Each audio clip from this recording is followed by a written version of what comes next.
sais, on veut pas être occupé, on veut être productif. C'est bien dit, ça. Puis, on va mettre du temps où on doit mettre du temps. Puis, une start-up, c'est ça. Tu sais, je veux dire, j'ai un département en feu. Je vais pas aller arroser mes plantes à droite, là, tu sais. C'est important. What's up, folks? Bienvenue sur Ça se passe. Aujourd'hui, je jase avec Simon Verville, COO et cofondateur de Trusty, une plateforme qui automatise la vérification d'antécédents et la gestion intelligente du People Risk. Trusty, c'est 5 ans, une vingtaine d'employés sur le payroll, une croissance year over year de 100%, puis environ 4,8 millions en capital de risque. On plonge dans la thèse produit, leur expérimentation go-to-market, la gouvernance et le privacy, puis les particularités de leur market assez réglementé puis critique. Ah, puis je demande à Simon s'il a fait un background check sur moi avant de venir sur le pod. Alright, on passe au show. Let's go!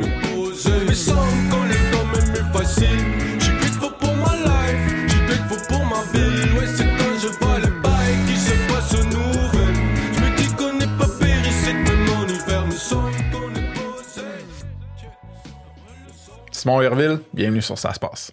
Merci, Frank. Comment ça va, mon vieux? Ça va super bien. Première fois qu'on se voit en vrai, on enregistre un pod? Ouais. C'est gros. Au moins, on a eu la chance de briser la glace dans un bon call il y a une couple de mois, une couple de semaines, je m'en rappelle plus. Ouais. Puis je pense que tu avais un sac magique dans le cou. T'avais mal ou je sais pas trop. C'était tellement bon. Puis là, j'ai des lunettes oranges pour mes maux de tête. Fait que, ouais. Puis tu m'as présenté ton troll aussi. Je t'ai présenté mon troll norvégien. Absolument. Que ma blonde m'a ramené. Oui. De Norvège. Exact. Fuck yeah. J'ai adoré. Sim, pour le monde qui te connaisse pas encore, ton nom, ton rôle puis la business que tu reps aujourd'hui. Absolument. Donc, Simon Verville, je suis cofondateur et COO de Trusty Technologies. Et il y a certaines personnes qui me connaissent aussi pour d'autres ventures, comme parce qu'il y a la tech, donc Phil et Fred, le food retail, bref, tous les pizzas congés, la pizza des Alouettes de Montréal. Mais aujourd'hui, on vient parler de Trusty. Oui, puis t'as même, on vient parler de Trusty, puis je fais jamais ça, je brise ma règle là, de regarder la caméra. Tu m'en es des bas. Yes. Esti de bon guest. Merci, man. Ça fait plaisir. Fièrement. Ben justement, Trusty, comment que tu me ferais un pitch d'ascenseur là-dessus? Oui, en fait, pardon, je dis Trusty. Les deux, on a de la misère. Trusty, en fait, c'est une solution qui vient faire la gestion des risques individuels dans le milieu de l'entreprise ou dans le milieu de la gestion locative. Donc, on a un volet de vérification d'antécédents automatisé. Ouais. Et aussi, on a un orchestrateur pour que les gestionnaires puissent avoir une manière de gérer le risque humain, mais de bout en bout. Ça, le risque humain, c'est-tu, mettons que j'essaie de l'expliquer en moldu ou en noob, c'est-tu un peu, moi, je suis une business, je traite de la donnée critique ou peut-être même, je sais pas, des biens importants ou des secrets gouvernementaux, je sais pas. Ouais. Le monde qui travaille pour moi, faut que j'aille confiance dans ce monde-là puis qu'ils vont pas, genre, me saboter, là, basically. 100%. Puis, quand on parle, tu sais, en anglais, les human risk. Oui. Si on écrit human risk sur ChatGPT ou sur Google, ce qui va nous sortir, c'est du cyber. Oui. Tu sais, de savoir, y a une clé USB bizarre qui a été pluguée dans son. Tu sais, toutes ces tools-là, c'est du human risk. OK. Le people risk, c'est tout ce qui est rattaché à l'humain, mais on parle pas de cyber. Okay? On parle vraiment de le background check. On peut parler de n'importe quel document d'évidence qui est nécessaire parce qu'on a des politiques à l'interne. Puis tu sais, les politiques à l'interne, on va se le dire, c'est souvent on t'embauche, tu signes en bas de la feuille, puis on regarde plus ça pendant des années. Nous, on vient le dynamiser. Fait qu'on vient, toutes les politiques qui sont statiques, mais nous, on les dynamise. Donc, ça nous permet de suivre, en fait, tous les points de conformité que la politique demande. Puis, nous, on est capable d'orchestrer ça. Fait que c'est vraiment, on sort du cyber, puis tout ce qui est people risk, ça vient avec qu'est-ce que les codes d'éthique, les codes de conduite, les politiques à l'interne demandent à l'employé. Puis, nous, on vient surveiller tout ça. C'est extrêmement intéressant. Fait que ça veut dire que au lieu d'être peut-être mes vulnérabilités numériques de, je sais pas, là, je me suis fait hacker, j'ai-tu des bonnes pratiques de personal security, whatever.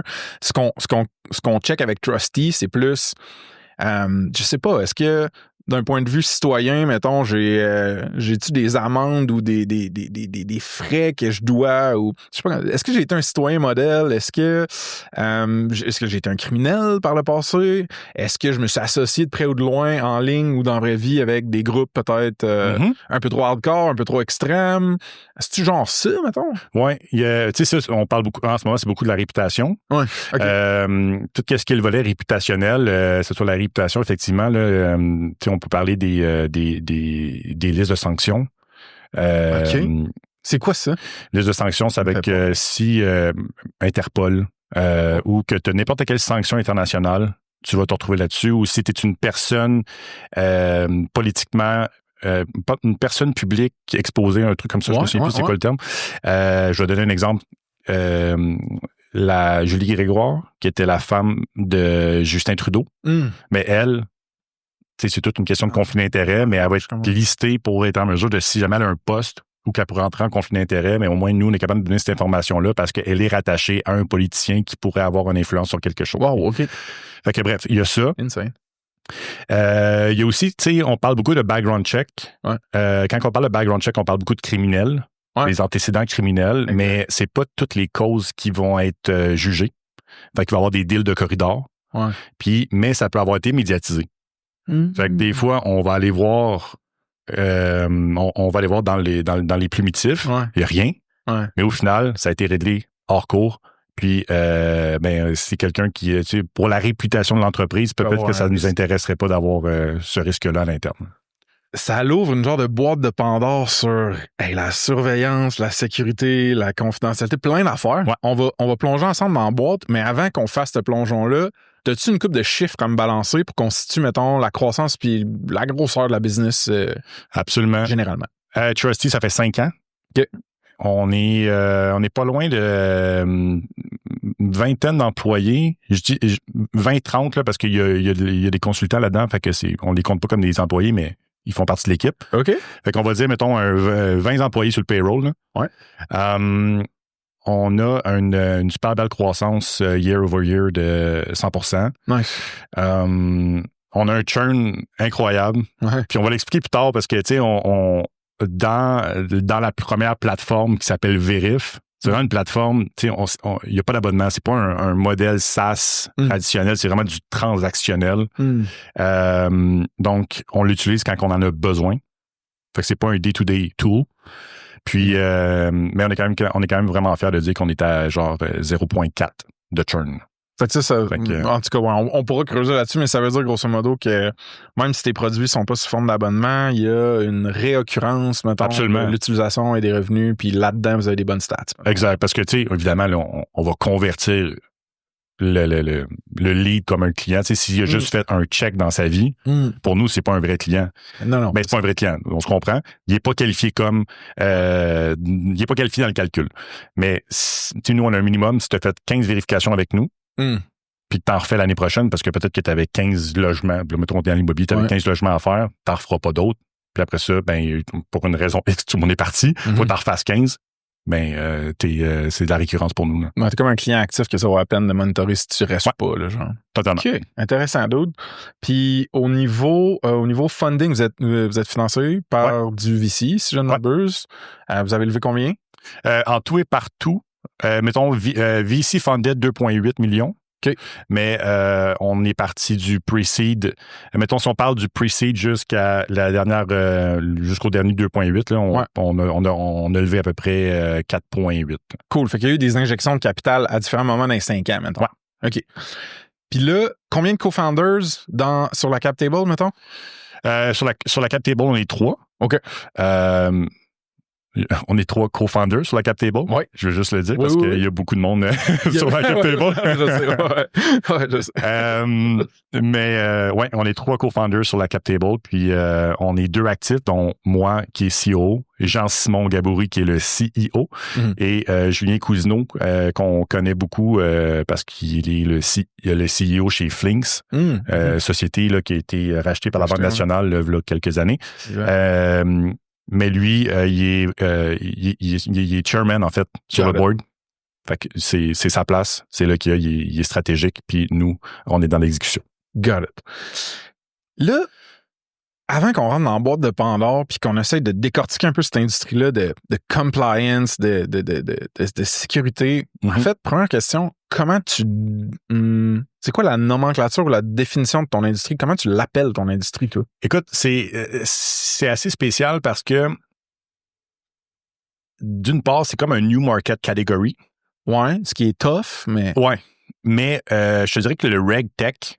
RegTech, fait que Regulatory Tech? Genre? Exactement. Okay. Fait que tout ce qui est dans le cadre réglementaire, là.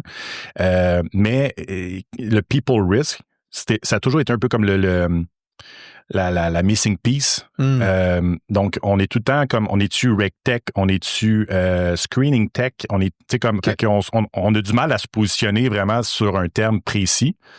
Mais je pense que RegTech, c'est ce qui se rapprochait le plus, là. Malade. Puis, y a-tu d'autres réalités ou composantes de ton industrie qu'il faut que je comprenne d'abord pour mieux raconter l'histoire avec toi ensuite? Ouais. En fait, on peut peut-être y aller, là, puis je pense que ça va aider l'auditoire là, à comprendre si on y va par produit. OK, sure. Okay? Ouais. Fait que commençons avec les produits Trusty. Il y en a combien? Il y en a 3. OK. Le premier, c'est Vérif. Fait qu'on en a parlé tantôt. Ça, c'est notre plateforme qui vient automatiser les vérifications d'antécédents. Criminel?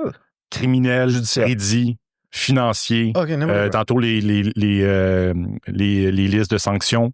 Ouais, OK. Dossier de conduite, permis de conduire, les licences d'infirmière. Bref, n'importe quelle vérification qui peut être demandée, c'est Vérif qui va venir s'occuper de ça. OK. Ensuite de ça, on a Horizon. Ouais. Horizon, c'est l'orchestrateur. Qu'est-ce que ça veut dire? Fait que l'orchestrateur, lui, parce que comment ça, tu sais, la pratique courante, en fait, en HR, c'est vraiment de faire la vérification d'antécédents à l'embauche. Ouais. Puis ensuite de ça, on tombe dans un genre de flou. Tu sais, on ne sait pas trop quand est-ce qu'on va leur faire. C'est, tu sais, peut-être que c'est sur la politique qu'on a signé, c'est statique, puis finalement, on n'a pas eu. Ouais. C'est ça que tu disais par rapport à dynamiser les politiques d'emploi, mettont, genre d'une compagnie. Exact. D'être capable de le faire. Puis Horizon, lui, il va être capable de le faire. Puis tu sais, ce qui est drôle, c'est que, puis c'est toujours ça qu'on dit aux clients, c'est qu'on vend un SaaS, on vend une plateforme que vous n'utilisez pas, au final. Parce qu'une fois que en fait, que les risques sont identifiés, les profils de risque sont identifiés, puis tous les triggers pour être en mesure de suivre ça, les thresholds qu'on va mettre pour savoir qu'est-ce qui est une violation des règles ou pas. Une fois que ça c'est fait, tu fais que du case management. Parce que si tout est correct, tu ne seras pas averti. Tout est beau, tout fonctionne. Fait que tu as comme un chien de garde qui est là 24 heures sur 24, 7 jours sur 7 sur les récurrences en fait que tu vas avoir établies dans ta plateforme. Puis fait qu'on n'est plus à juste faire de la vérification à l'embauche. On en fait en continu et en lien avec les politiques ou les codes de conduite de l'entreprise. Fait que ça, c'est vraiment, vraiment cool. Et ça fait beaucoup sourire les directeurs de conformité. Ouais. Parce que c'est le deuxième produit? Ouais, deuxième produit. Puis le troisième, c'est Profile.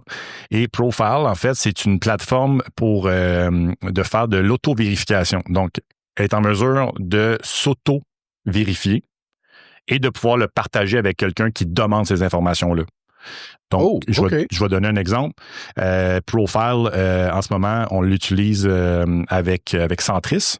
Donc, Centris, la plateforme là, d'immobilier au Québec, très populaire. En fait, les personnes qui vont chercher des logements à louer, ils vont pouvoir partager en amont leur information, mettons, de crédit criminel, tout ça. Puis, ce que ça fait, c'est que ça accélère l'accès au logement. Parce que là, c'est pas... en fait, on n'aura plus de billets, premièrement, parce que c'est malheureux, mais il y en a. Clairement. Là, ça va être comme, mettons, eux, ils payent pas, tu sais. Attends, là, on s'est pas parlé, puis regarde, je suis un bon payeur, j'ai des bons comportements financiers. Je m'en viens visiter, puis là, on pourrait signer le bail directement. Fait que c'est ça qui est intéressant avec cette pratique-là. Puis aussi, il y a une transparence, parce que on en parlait off-record, des fois, on signe en bas de la feuille pour se faire vérifier nos trucs. Puis là, le formulaire s'en va, mais on sait pas trop ce qui s'en va. Fait que là, tu sais c'est quoi tes informations, puis tu es capable d'être transparent avec la personne avec qui tu veux louer. J'essaie de voir ça m'intéresse vraiment. Ce que je trouve cool, c'est le renversement du pouvoir ou du empowerment que tu donnes à l'individu, au citoyen, au consommateur, puis pas juste à des compagnies. Fait que c'est comme, hey, moi, je peux me vérifier puis te donner, décider si je veux te donner mon information ou pas. Ouais. C'est pas juste moi qui est comme... Parce que ça t'appartient. Ouais, exact, c'est ça. C'est à propos de toi. Comme. Fait que ça, je trouve ça vraiment nice, mais le modèle d'affaires qui fait que ça, c'est sustainable, c'est-tu genre que tes partners comme Centris, eux, ça leur sauve du temps et de l'argent si le monde le font par eux-mêmes, comme, ou... Bien, premièrement, c'est la personne. Tu sais, il y a deux côtés, puis c'est intéressant, là. La personne ne payera pas, parce que des fois, on va chercher un loyer, puis le propriétaire va demander une enquête de prélocation. Oui. Puis des fois, ils vont dire... ils vont t'en faire payer 2, 3 parce que le premier, ça n'a pas fonctionné, le deuxième non plus. Ah, le troisième, ça a fonctionné, mais au final, tu en as payé pour 3, mais tu as loué un logement. Tu sais. Là, le candidat locataire, s'il utilise Profile sur Centris, il le fait une fois. Puis il partage autant de fois qu'il veut, à qui qu'il veut, puis combien de temps il veut. Fait qu'il y a le contrôle. C'est lui qui paye? C'est lui qui paye. Ah, OK. Fait que vous, dans votre modèle, c'est ça. Puis Centris, paye-tu pour ça aussi? Non, en fait, Centris... En fait, les courtiers sur Centris pourraient utiliser Vérif, qui est l'autre plateforme, puis d'y aller vraiment de la manière qu'on connaît tous, là, que on est intéressé, on fait la visite, et la dernière formalité, c'est l'enquête de crédit pour s'assurer qu'on est solvable pour pouvoir louer ce loyer-là.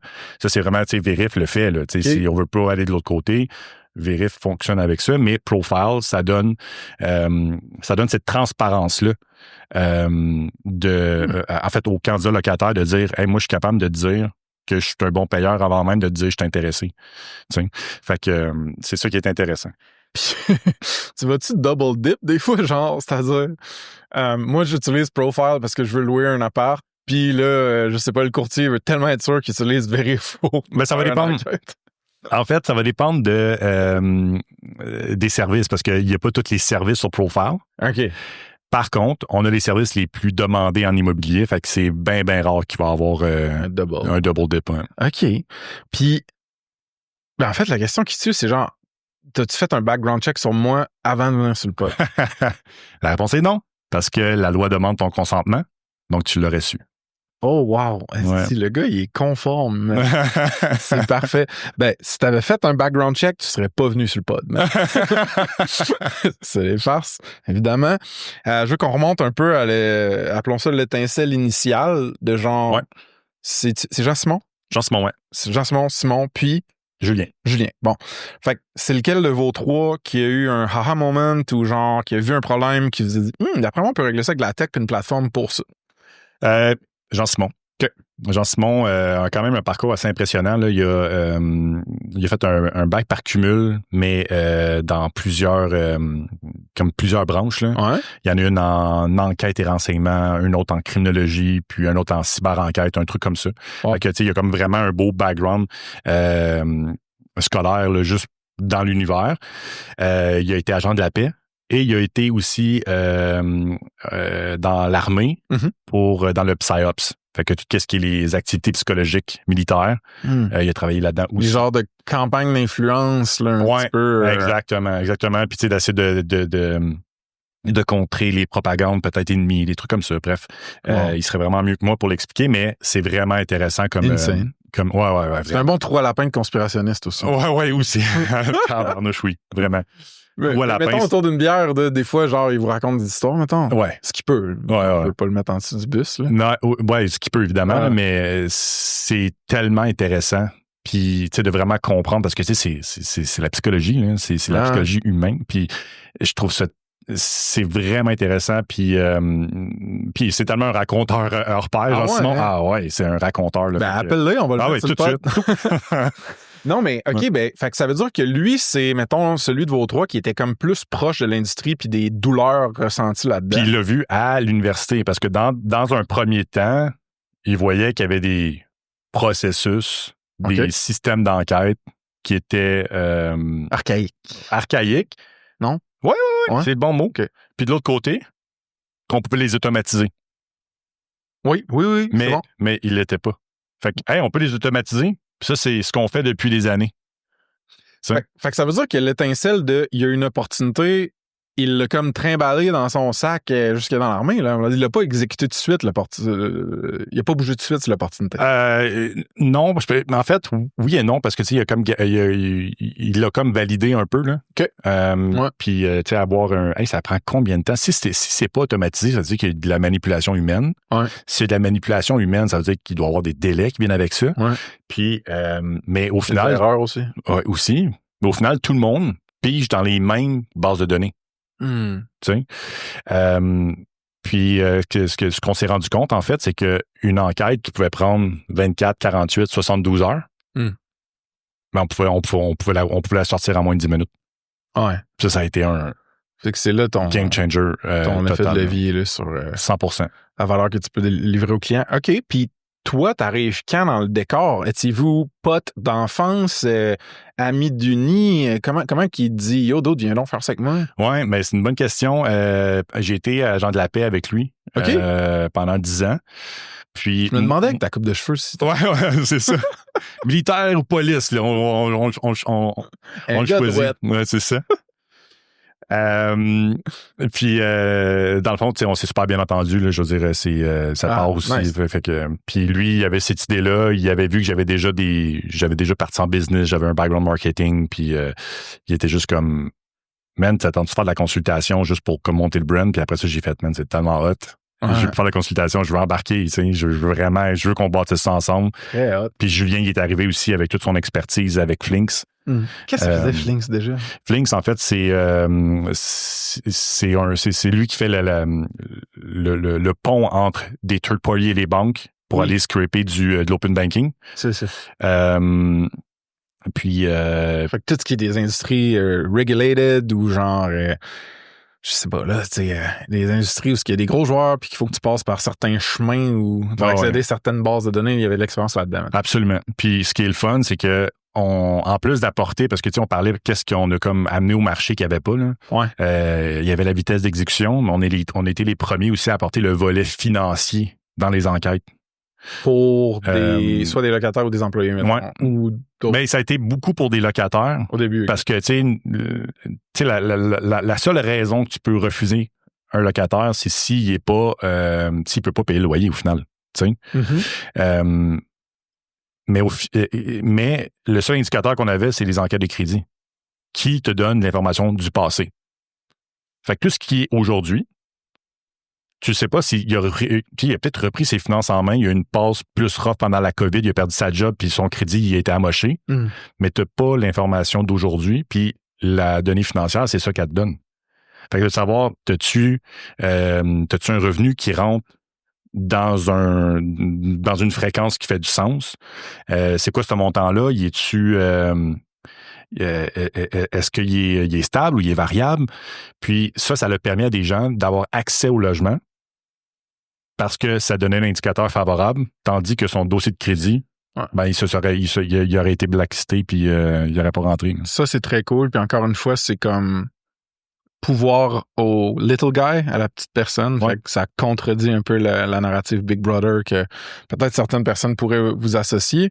Question un peu funky, mais pas funky, mais bon, j'assume que le fait que dans les founders, il y a du monde qui ont été des agents de la paix ou des forces, quand vous arrivez pour signer des gros deals, ça doit jouer là, positivement là, sur votre perception de crédibilité. Oui, parce que nous, on a été vétés. Pour être agent de la paix, c'est pas tout le monde qui peut être agent de la paix. Tu sais. Effectivement. Puis, fait que ça, c'est une chose. Puis, c'est drôle, mais il y a beaucoup de policiers à la retraite qui vont se retrouver dans des postes de conformité ou de direction. C'est comme dans les banques, il y a des directeurs qui vont travailler contre les crimes financiers, le blanchiment d'argent, tout ça. Fait que j'avais pas ça, nice. Ouais. Fait qu'il y a comme une facilité parce qu'on parle le même langage. Ben oui. Puis on veut régler les mêmes problèmes parce que, tu sais, aujourd'hui, tu sais, on parle beaucoup, là, tu sais, les locataires qui veulent un loyer, c'est très, je veux dire, c'est notre quotidien. Puis, c'est comme, je veux dire, ça fait partie de la vie. Mais à l'extrême, puis où on vient jouer un rôle quand même, c'est que le crime organisé essaie plus que jamais de rentrer dans l'économie légale. Fait que nous, on est quand même un chien, tu sais, on est un chien de garde, une sentinelle pour être en mesure d'atténuer au maximum des trucs qui pourraient arriver dans les milieux professionnels. Là. C'est vraiment hot, man. Ouais. C'est vraiment, vraiment intéressant. Trusty, ça s'écrit avec 2 i, puis le site web, c'est .com.ca. .co. .co. Cool. Sweet, man. Votre thèse, là, Sim, c'est automatiser la vérification et la gestion intelligente du people risk. Ouais. On l'a défini plus tôt. C'était quoi le people risk? Ma question pour toi, c'est, à part justement des gens en immobilier ou, I guess, des gens... OK. Quel genre de business ont les plus gros people risk? C'est tellement une bonne question. Puis, je vais donner un de nos verticaux, qui est le transport. OK, vois-tu, j'aurais pas pensé à ça. Transport et logistique. Parce que nous, ce qu'on va penser tout de suite, people risk, puis encore une fois, c'est on fait les liens directs avec le cyber. Fait qu'on va parler, on va dire que ça doit être la finance, les banques, tu sais. Mais le people risk est partout. Parce que c'est le risque humain, tu sais.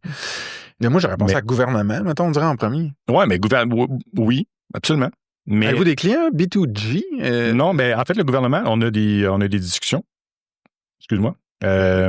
On a des discussions avec certaines organisations. Ouais. Mais le gouvernement, la façon qu'on collabore avec eux, c'est que ils vont sortir des lois, puis en plus, les lois, je veux dire, deviennent de plus en plus axées sur la protection de la personne. Puis, fait qu'indirectement, ils travaillent avec nous parce qu'eux, ils sortent des lois. Puis nous, ben, c'est nous qui permet, en fait, à ces organisations de l'appliquer. Mais... Fait que ce que tu es en train de dire, c'est que tu as des politiciens dans la poche, là. Ben, en fait, non. Parce que c'est indirect. Mais... c'est troll, bro. Mais... t'imagines, je suis sur le pod. Ouais, effectivement, je peux donner les noms. Non, mais je comprends. C'est que tu as un vent gouvernemental ou économique... un vent de régulation qui pousse en ta faveur. Absolument. Puis, tu sais, on peut parler de la loi... de la loi 45, qui était la loi sur l'intégrité des personnes dans le sport et les loisirs au Québec. OK, je savais pas si c'était ça. Okay. De loi. Cette loi-là, en fait, demande à toutes les organisations, les associations, les fédérations de loisirs ou de sport de faire des vérifications de background check criminel à tous les années. OK. Mais n'importe qui, parce que là, on est comme souvent, ça va être les coachs ou peu importe, là, c'est n'importe qui est dans l'organisation, on veut le savoir. OK. Parce qu'il y a tellement eu d'abus, on s'entend, puis il y a tellement eu de scandales.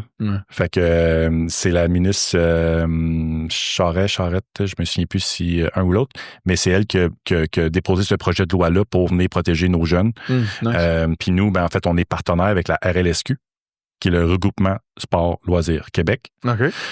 Donc, toutes les associations, fédérations qu'on peut parler, que ce soit le hockey, le soccer, le cheerleading, la gymnastique, mais ils vont passer par Trusty pour pouvoir en fait, vêter les bénévoles ou les employés qui vont travailler pour ces organisations-là pour être en conformité avec la nouvelle loi. J'ai une question weird, bro. Ouais. Je t'appelle bro, c'est la première fois qu'on se voit. Ça, c'est correct, j'aime ça. Ma mère, elle dirait que je me fais trop d'amis trop vite. Ça te met pas un poids sur les épaules, genre ça? Parce qu'on dirait que je me dis, mettons dans ce cas-là spécifique, là, où il y a eu genre des comportements inacceptables envers des jeunes athlètes, mettons. Ouais. Tu te dis, Chris, c'est quand même ma plateforme, mon service, qui est un des gardes puis des checks pour pas que ça arrive. Si moi, je l'échappe côté produit ou vérif, il peut-tu arriver des affaires là même, puis c'est-tu sur moi, genre, tu sais? Ouais, je comprends ce que tu veux dire. Je sais pas, ouais. Moi, je te dirais que c'est pas une pression, c'est plus une... on a une mission. Ouais. C'est comme une responsabilité. Exact. On est un acteur dans la protection, en fait, du citoyen ou des jeunes, peu importe, dans n'importe quelle organisation. Mais tu sais, nous,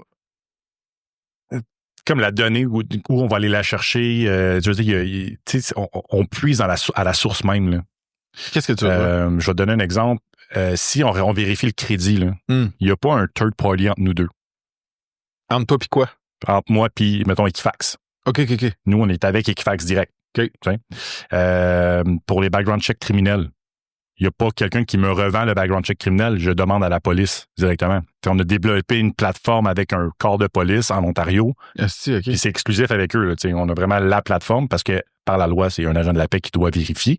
Mais on l'a fait avec eux. Fait que tu sais, au niveau de la crédibilité de la donnée, il n'y a pas de souci à se faire. Là, puis au final, on est seulement, tu sais, la vérification à l'embauche, la vérification du casier criminel, ben c'est la première ligne de défense.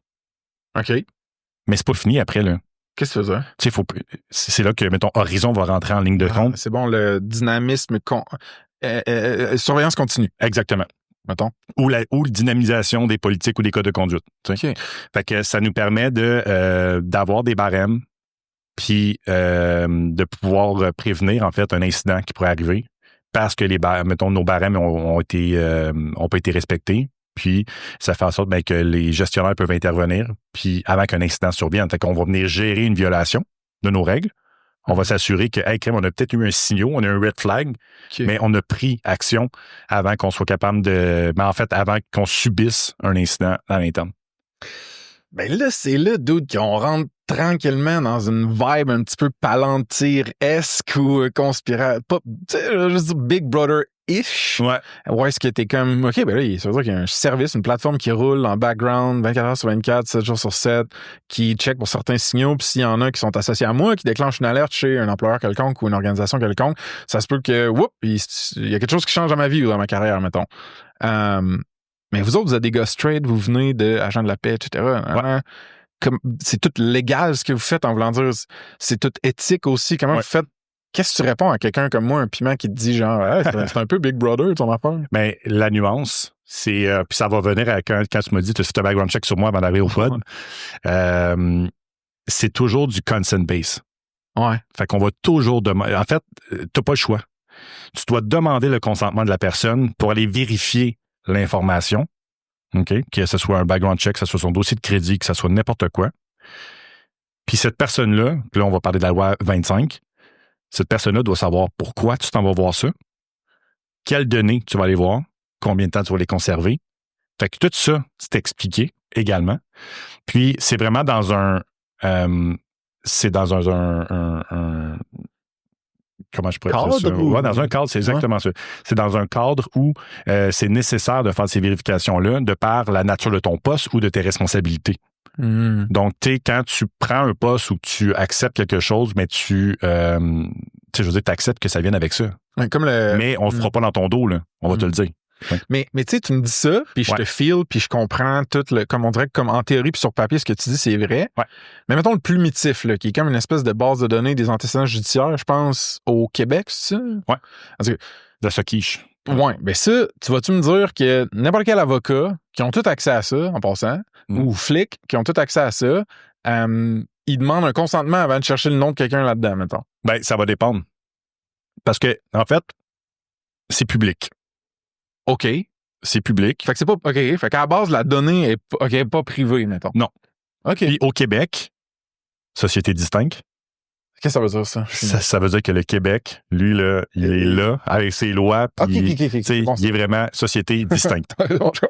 Puis le reste du Canada, tu peux même pas, moi, je veux savoir ce que toi, Frank, t'as fait en Ontario, mais j'ai besoin de te demander de me déclarer. C'est comme, déclare-moi ce que tu as fait si tu as eu un casier criminel. Casier judiciaire, pardon, il faut que je fasse attention à ça.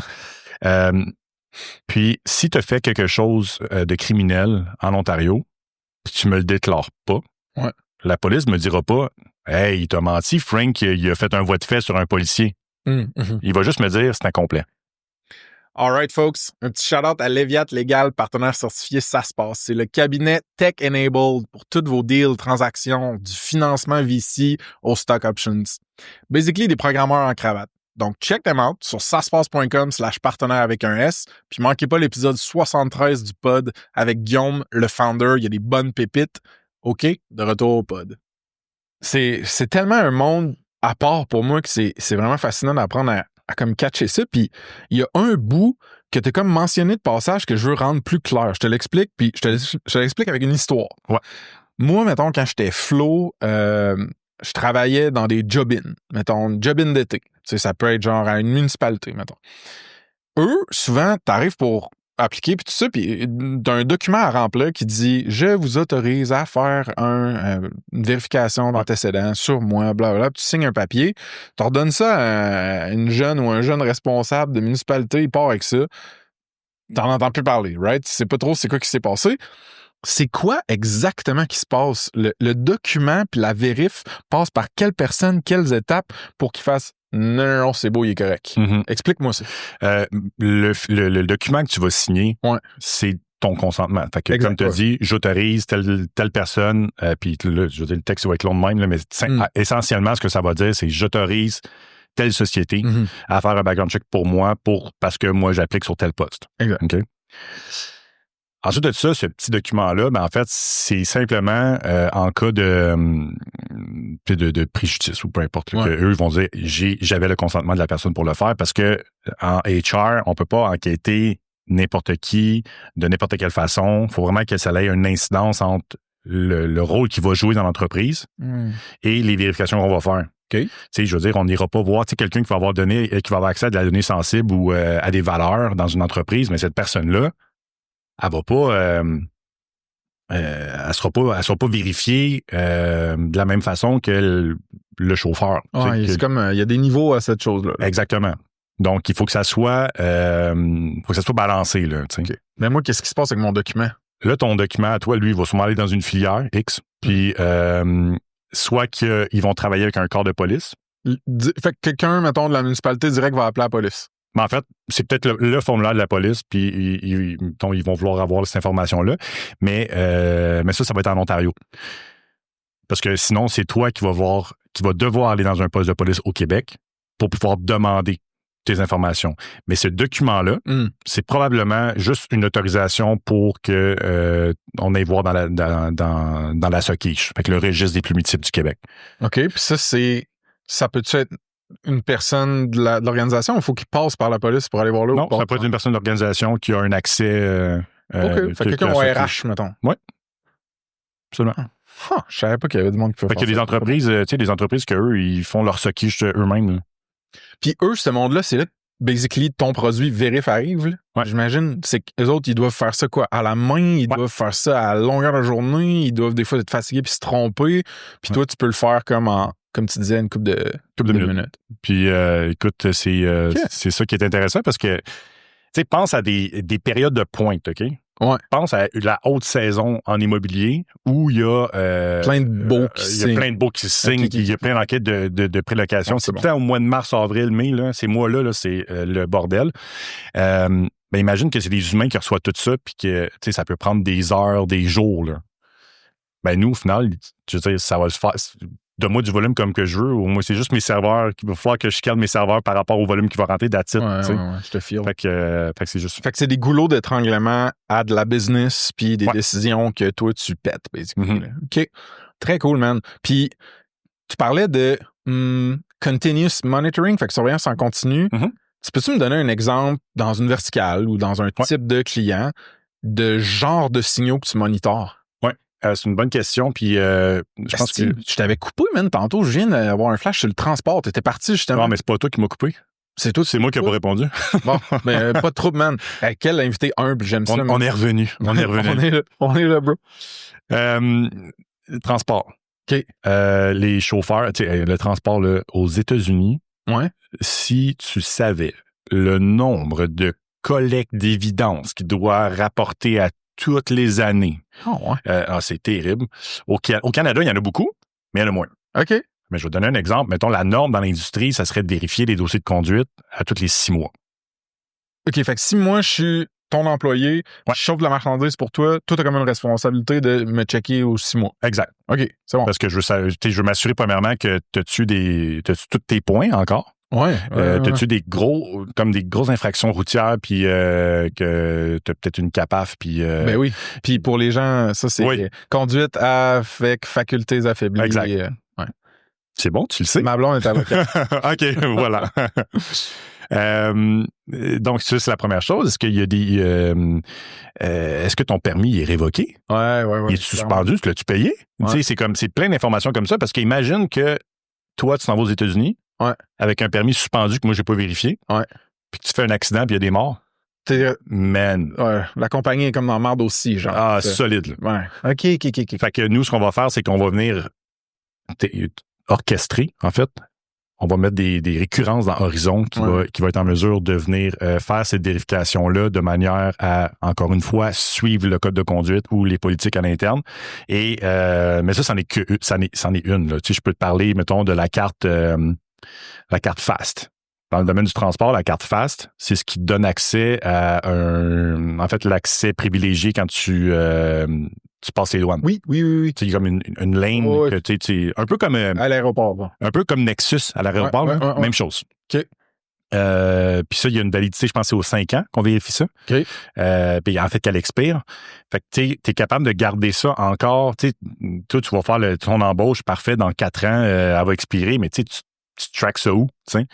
Puis pour tout le temps rester compliant, puis le gros dans ça, c'est aussi, tu sais, oui, il y a toute la conformité sur l'humain puis sur les politiques, mais il y a aussi que si cette personne-là peut plus faire son travail, peut pas apporter sa charge, mais c'est une perte financière pour l'entreprise. Tu sais, il y a un voyage qui sera pas fait, là. Fait que tu sais, c'est tout là où il y a beaucoup de valeur qui est apportée. Puis, mais de l'autre côté, on peut aller vers, mettons, je peux te donner un autre exemple. Un dernier. Dans une institution financière, on a quelqu'un, encore une fois, qui a des responsabilités très élevées, puis on veut s'assurer que cette personne-là, au niveau individuel, elle soit pas en précarité financière. Parce qu'on veut pas qu'elle soit sujet à de la corruptibilité ou qu'elle puisse se faire, mettons qu'elle a vraiment besoin d'argent parce que, bref, elle a tout flobé quelque part. Puis, mais là, c'est le crime organisé qui finance, mettons. Ouais. Puis qu'elle a dit, ben garde, va me chercher des informations parce que tu y as accès. Puis t'as plus de dette. Ouais. Fait qu'il faut que tu fasses attention à ça.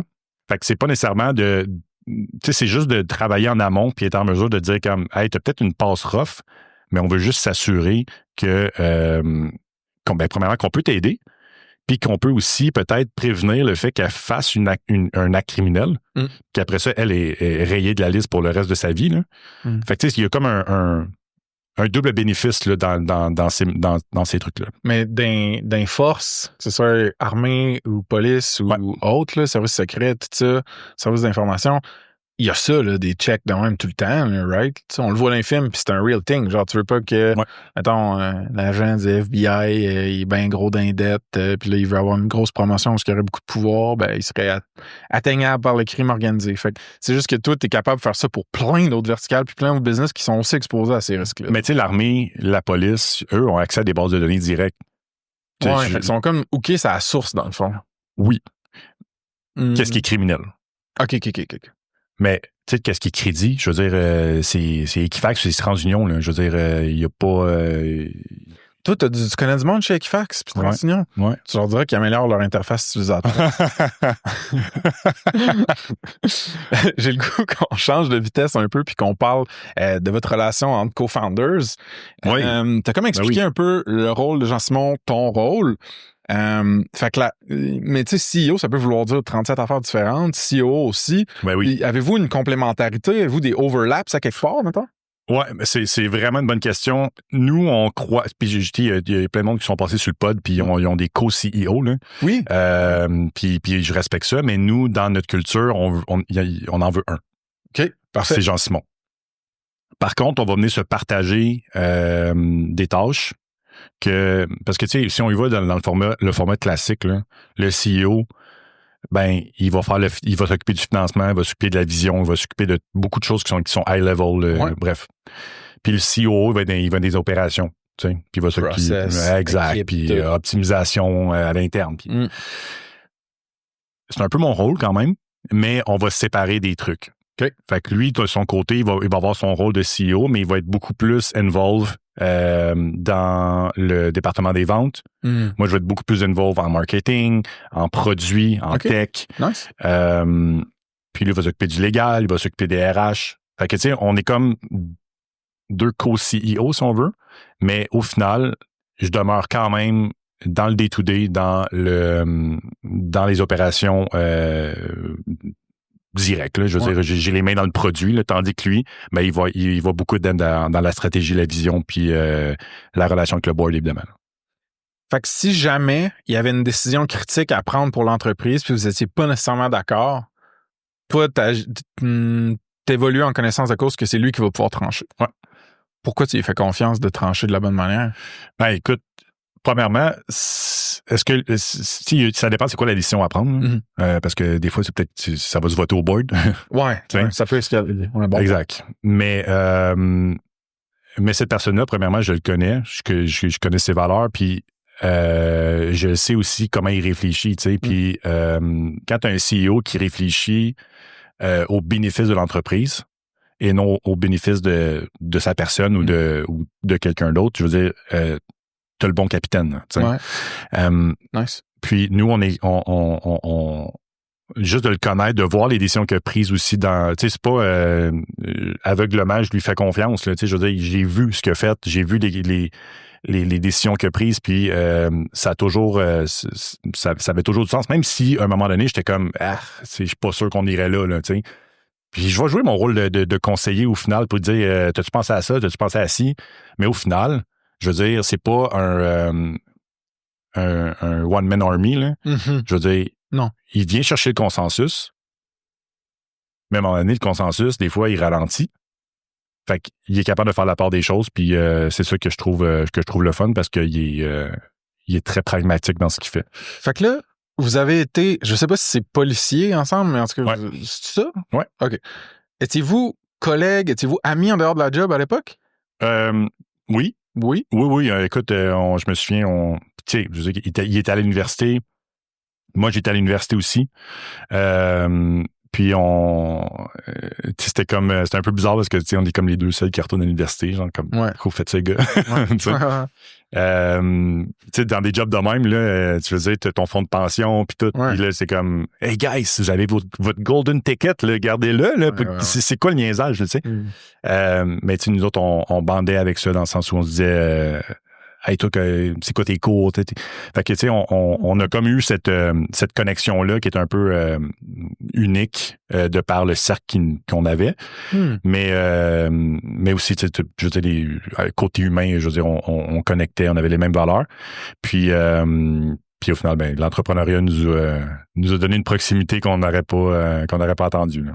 Ça a-tu nuit, changé, fait évoluer votre relation d'amitié, mettons?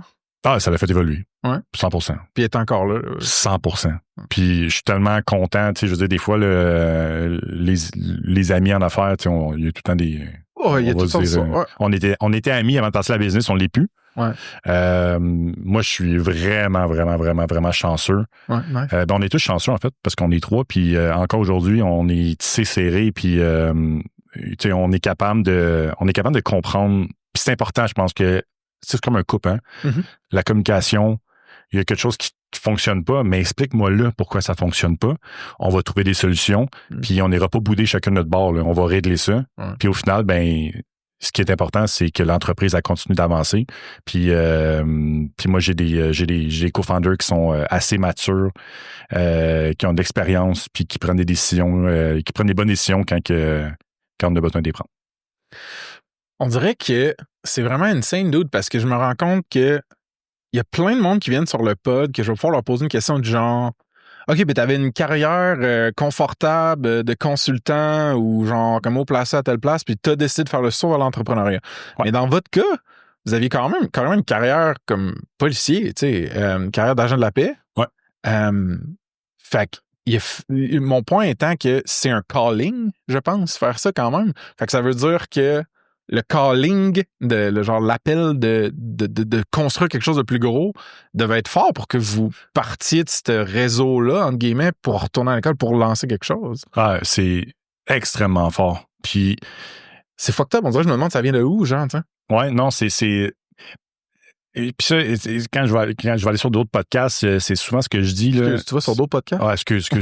C'est mon premier. Continue de. Parce qu'on me pose souvent cette question-là, tu sais, à savoir. Oui. Puis c'est normal parce que les gens sont curieux de savoir. Ouais. dans la police, dans l'armée, là, il y a une ligne, tu la suis. Ouais, OK. Hey, l'entrepreneur, c'est pas ça pantoute, là. Non. C'est ta trace toi-même la ligne, là, tu sais. Fait qu'il y a vraiment, si tu veux aller là, ben, tu vas être malheureux longtemps, tu sais. Donc, je pense que ça, c'est une des raisons. Puis après ça, mais c'est toute la création de valeur. Je veux dire, créer de la valeur. Tu sais, que ce soit la police ou l'armée, c'est nécessaire. Plus que, tu sais, je veux dire, je pense, je veux dire, c'est ça qui nous permet de vivre dans une civilisation. Une civilisation, exactement. Ouais. Mais, je veux dire, on peut parler, mettons, de l'itinérance à Montréal. Tu sais, la police met un plaster sur une blessure qui nécessite des points de suture. Fait que, tu sais, c'est comme un peu du... C'est pas ça qui règle tout. Exact. Mais nous, de l'autre côté... Puis, je veux dire, avec Trusty, je suis pas en train de dire qu'on règle tous les incidents, mais c'est un layer de plus vers est-ce qu'on peut vraiment apporter une solution concrète, permanente, pour atténuer au maximum, en fait, les incidents malheureux qu'on a connus. Là. C'est très cool, man. Vraiment, vraiment.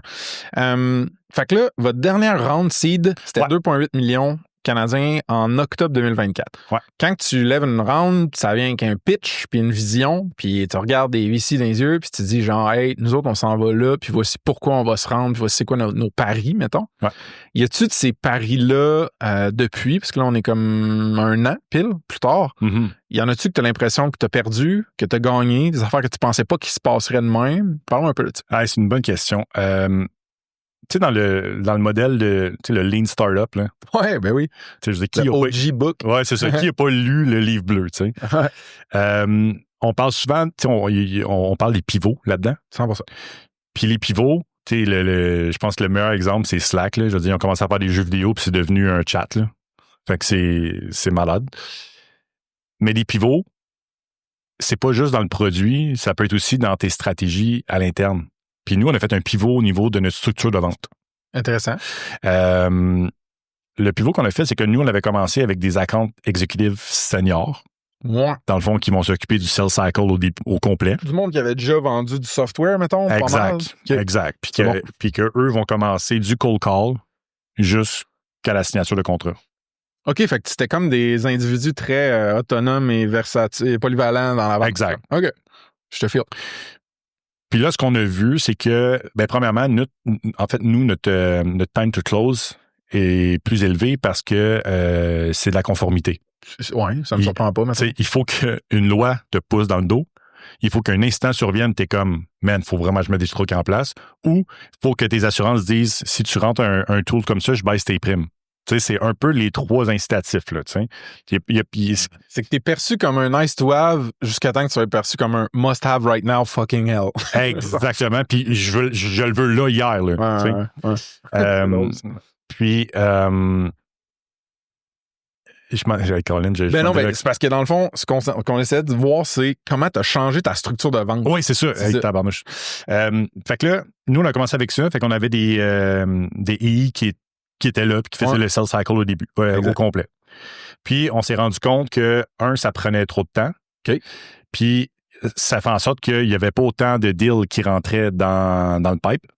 OK, parce peut-être qu'il négligeait le début du funnel, là, la nourriture du pipeline. Là. Exactement. Puis, si tes sales cycles sont longs, man, rentre-en, là. Rentre-en comme du monde, là. Ouais. Puis, parce qu'avant d'avoir le non, ça n'a pas marché, ça peut être long en crise. Fait que là, si t'en as pas, il va faire sèche longtemps. Ah, c'est exactement ça. Puis, tu sais, on en a des deals là, que ça a pris 3 ans. Là. OK. Puis, c'est pas la norme, là. Non. Je veux quand même le dire, là. J'espère, bro. C'est pas la norme, mais puis il y en a qui vont super vite, puis c'est des business qui roulent, qui ont comme 5-6 000 employés.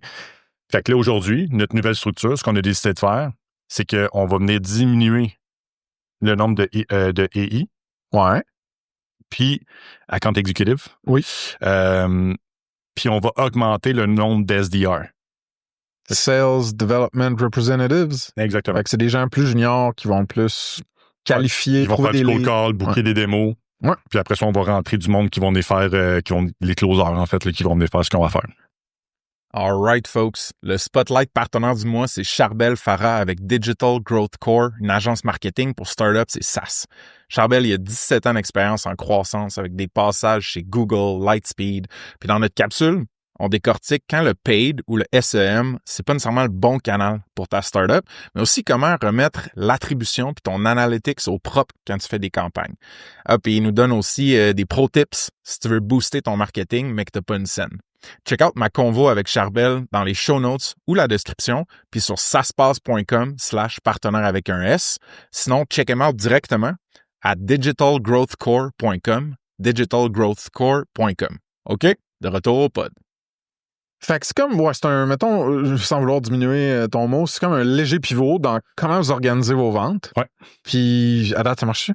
Ouais. Mieux? Pas mal? Ouais. Là, le top of the funnel là, se remplit. Très cool. Puis, je veux dire, ça jamais, on n'a jamais booké autant de démos.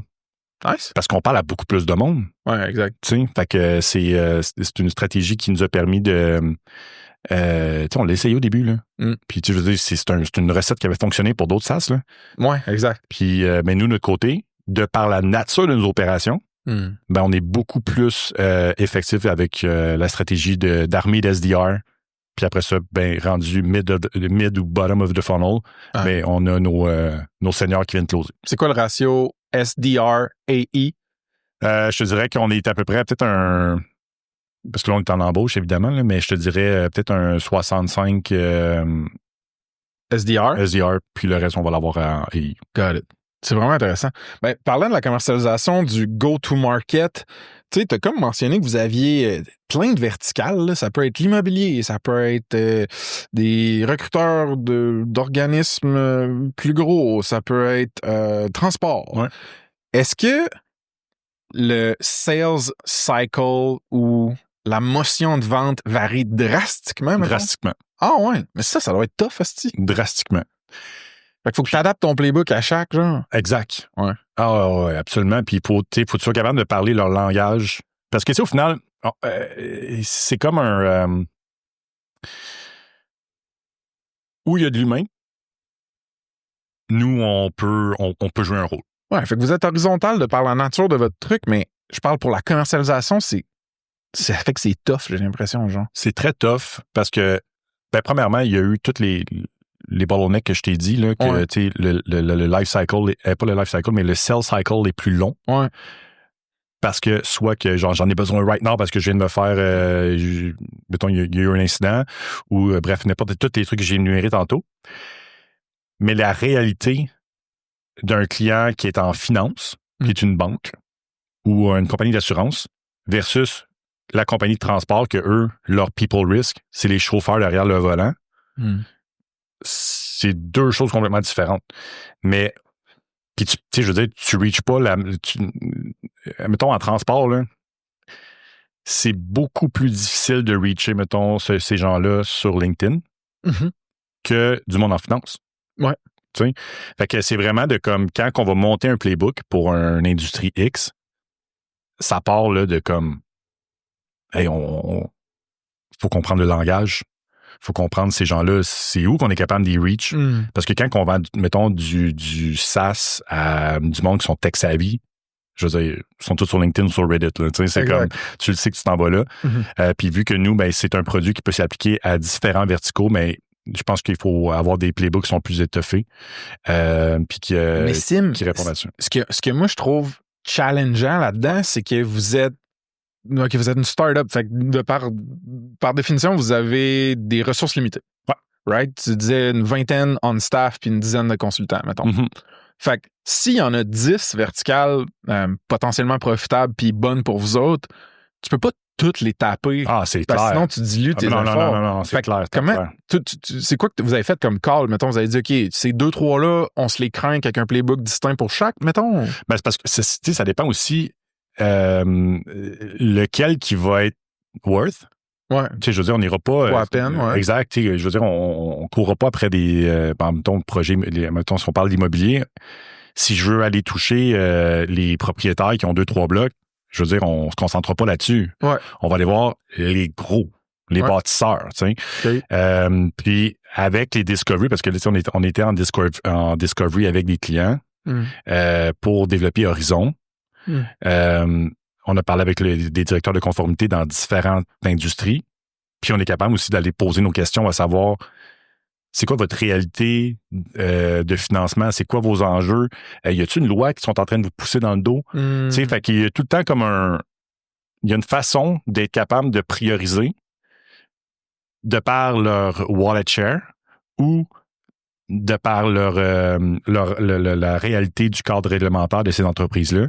Puis c'est comme ça qu'on va faire les sélections parce que on pêche pas à dynamite, là. Ouais. On cherche le vertical qui nous intéresse, puis on s'appuie sur on peut-tu leur faire gagner de l'argent? On peut-tu leur payer une paix d'esprit que pour eux, ça a vraiment beaucoup de valeur? Ou est-ce qu'on vient répondre à une loi qu'eux, ils ont besoin d'être conformes avec? C'est très cool. Il y a une des questions qui revient beaucoup ces temps-ci dans le marché, dans l'industrie, du moins de mon point de vue, c'est quel playbooks d'acquisition fonctionnent bien en 2025 pour du SaaS? Il y a beaucoup de bruit sur Internet. Il y a différentes manières de joindre différents clients. Toi, y a-tu des canaux d'acquisition spécifiques que tu as vu qui fonctionnaient, que tu utilises régulièrement? Ouais. Tu sais, là, tu as comme mentionné un peu du co-développement avec des clients de produits. Ouais. Tu as comme un pied dans place déjà, tu peux essayer de leur vendre, mais tu as mentionné LinkedIn, Reddit. Parle-moi un peu de ça, man. Ah, c'est une bonne question. Puis moi, je suis un marketeur qui vient du B2C en plus. Là. Avant ça? Avant. Ouais. Avant d'être police ou après? Non, mais en même temps, en fait. OK. En même temps, parce que, tu sais, on parlait au début, là, dans le food retail, là, c'est comme, t'essaies de pogner le monde. Ah, dans ton autre business. Ouais, exact. C'est vrai. Puis c'est du B2C. Mais oui, il y a du B2B aussi dedans, mais bref, il y a quand même du B2C, puis t'essaies d'être disrupter leur parcours, mettons, sur Facebook ou whatever. Ouais. C'est vrai. Ouais. Mais dans notre milieu, je veux dire, tu sais, fais pas du Google Ads. Les directeurs de conformité ne cherchent pas ça sur Google. Là, OK, fair. Fait que je te dirais qu'il y a tout le volet. Puis je trouve que ça, c'est quelque chose qui fonctionne vraiment bien. C'est les side events. Qu'est-ce que ça veut dire? D'un event. Side event d'un event. OK. Ouais. Donne-moi un exemple. Fait que là, mettons, tu as Startup Fest. OK, ouais. Puis toi, tu vas faire un event en parallèle. Ouais. Puis tu vas aller chercher tes ICP vraiment le direct. Puis je trouve qu'on est tellement dans un monde numérique qu'il n'y a plus ça. Il n'y a plus cette proximité-là avec des clients potentiels. 100%. Puis on est là, puis on est comme, on va vous parler, on sait vous êtes qui, on connaît votre langage, votre industrie. Puis si ça ne vous tente pas d'être trop dans le brouhaha du gros event, venez sur notre bateau, on va aller faire un petit tour, tu sais. Fait que tu sais, c'est comme... Fait que vous faites du trade show, de la conférence, puis vous essayez de... C'est drôle parce que c'est comme un aimant, un trade show, qui amène tout plein de monde, mais il y a tellement de volume que c'est dur de trouver exactement le signal, puis il y a tellement de bruit que c'est tough de connecter. Fait que toi, t'essayes d'être pas dire leech, là, mais quasiment, tu sais, de trouver un autre pocket d'attention autour du gros événement. OK. Puis je vais te donner l'exemple, là.